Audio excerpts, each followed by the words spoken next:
एक बार एक सम्राट का पुराना वजीर मर गया। वजीर बहुत ही बुद्धिमान था, लेकिन अचानक ही उसकी मौत हो गई थी। तो अब नए वजीर की खोजबीन शुरू कर दी गई।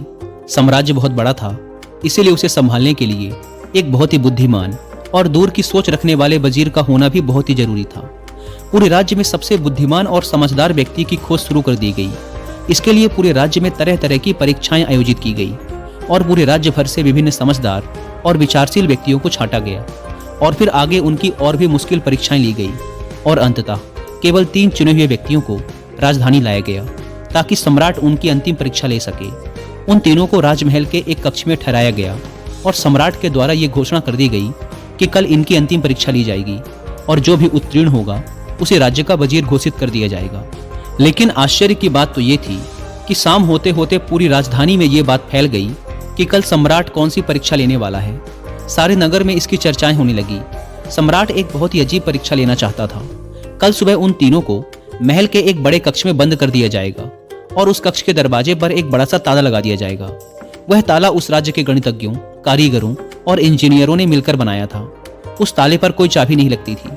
ताले के ऊपर केवल कुछ गणित के अंक लिखे हुए थे और उन अंकों में एक पहेली छुपी हुई थी। जो भी उस पहेली को हल कर सकेगा वही उस ताले को खोलने में सक्षम हो पाएगा। धीरे धीरे ये बात उन तीनों के पास भी पहुंच गई कि कल उन तीनों को एक कमरे में बंद कर दिया जाएगा और बाहर एक ताला लगा दिया जाएगा जिसकी कोई चाबी नहीं है। बस उस ताले के ऊपर कुछ गणित के अंक खुदे हुए हैं जिनमें एक पहेली छुपी हुई है। तीनों में से जो भी उन अंकों का प्रयोग करके उनके पीछे छुपी पहेली को हल कर लेगा और पहले दरवाजा खोलकर कमरे से बाहर आ जाएगा उसे ही वजीर बना दिया जाएगा। यह सुनते ही उन तीनों में से 2 तो बाजार की तरफ भागे और तालों से संबंधित गणित के विषय में जो भी किताबें मिल सकती थी वो सब ले आए और उनका अध्ययन करने लगे। लेकिन उनमें से जो तीसरा था वो सबसे अजीब था। वो ना तो कहीं गया, ना ही कोई किताब लाया और अंधेरा होते ही उड़कर सो गया। बाकी 2 ने सोचा कि शायद डर के मारे इसने परीक्षा में ना बैठने का निर्णय कर लिया है, या शायद इसे भरोसा नहीं है कि जो खबर उड़ी है वो सही है। लेकिन फिर भी उन्होंने कोई भी मौका छोड़ना ठीक न समझा, क्योंकि ये पूरी जिंदगी में सिर्फ एक बार मिलने वाला मौका था। वो रात भर किताबें पढ़ते रहे। तालों के विज्ञान से संबंधित जो भी साहित्य उन्हें मिला वो सब उन्होंने पढ़ डाला। सुबह हुई तो वो तीसरा व्यक्ति सोकर उठा और उन तीनों को सम्राट के समक्ष प्रस्तुत किया गया। वहां उन्हें पता चला कि जो अफवाह उड़ी थी वो सत्य थी। उन तीनों को एक बड़े से कक्ष के अंदर बंद कर दिया गया। उसके बाहर एक ताला लगा दिया गया जिसके ऊपर कुछ गणित के अंक खुदे हुए थे। सम्राट ने कहा, तुम तीनों में से जो भी इन अंकों में छुपी पहेली को हल कर लेगा वही दरवाजा खोल पाएगा, और जो दरवाजा खोलकर सबसे पहले मेरे पास आएगा मैं उसे अपना वजीर बना लूंगा। मैं तुम तीनों का बाहर इंतजार करता हूँ। इतना कहकर सम्राट वहां से चला गया। वो 2 व्यक्ति जिन्होंने रात भर पढ़ाई की थी अपने वस्त्रों में कुछ किताबें छिपाकर ले आए थे। दरवाजा बंद होते ही उन्होंने वो किताबें बाहर निकाली और ताले पर लिखे नंबरों को एक कागज पर लिखकर उनके हल खोजने शुरू कर दिए। लेकिन जो वो तीसरा व्यक्ति था उसने कुछ न किया। वह अपनी आंखें बंद करके कमरे के एक कोने पर शांति से बैठ गया। उसे बैठा देखकर वो दोनों हंसे और तंज कसते हुए कहा, क्यों, हार मान गए क्या? कुछ करो तभी तो कुछ होगा। उन्हें लगा जैसे उसने हार मान ली है। वह डर गया है और अब वह कुछ भी प्रयास नहीं करना चाहता। लेकिन उसका मन एकदम शांत था। उसकी आंखों से स्थिरता झलक रही थी।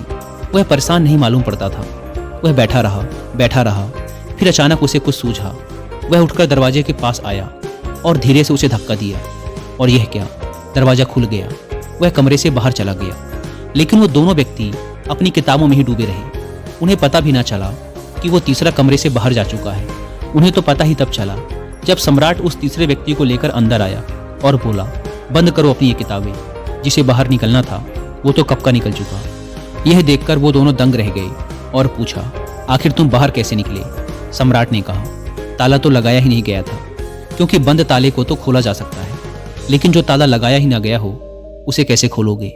ये आदमी तुम तीनों में सबसे ज्यादा समझदार है, क्योंकि इसने समझदारी का पहला परिचय दिया। इसने ताले पर लिखे अंकों को हल करने से पहले यह जानने का प्रयास किया कि आखिर ताला लगा भी है या नहीं।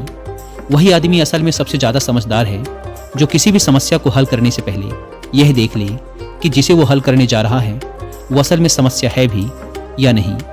तो यह आदमी हमारे राज्य का सबसे समझदार व्यक्ति है।